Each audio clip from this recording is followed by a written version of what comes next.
these kids getting money, they feel entitled, and they not living up to the money that they're getting paid. You know what I mean? And it's just like they not handling the situation, still showing up late. I still gotta hold your hand and do your homework and stuff like that. So like for me, like it has to be, if we gonna do that, it has to be more professional. So if you show up late, I can find you. You know, if you don't perform well, I can find you. I can take money away. You know what I mean? Like so it's just like, or if you don't perform well at the end, some of that money comes back. Like you gotta have a certain production to be worth this, you know what I mean? Contract to contract, or if you leave to go to another school, the small schools like gotta be buyouts, because that's how it is overseas professionally. Like you can't just leave a club. So now you know it kills schools like that at our level because we poured into this kid that wasn't recruited out of high school, poured into him for a year or two. Now he finally gets to the level where he's able to help our program, which is upperclassmen, juniors and seniors.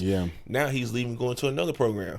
Now we don't got the player, or we don't get nothing that's benefits the program. But he got everything. Like he done had chances to make shots to win the games, but didn't come up. You know what I mean? Turning the ball over in crunch moments. So now what he done learned from it, which you know every player gets better year to year, when he's naturally going to perform better as a junior and senior. Now he's going somewhere else. So now it's like we're not getting nothing. So at least where if it's a buyout, you know what I mean? Like if a school want to get this player, okay, throw us a certain amount of money. So now smaller programs, like at least we ain't getting that production on the court. We got money where we can invest in the program, or we can go, you know, get into the portal and pay some players as well and be able to compete on that level. So it's just like they got to have some type of regulations, man. And that's the hardest part, because like you losing kids where you going through the bumps and bruises they first couple of years. Now they leaving you, you know, as soon as they get good enough to help you out. You know what I mean? So it's tough, but I'm all for players getting paid.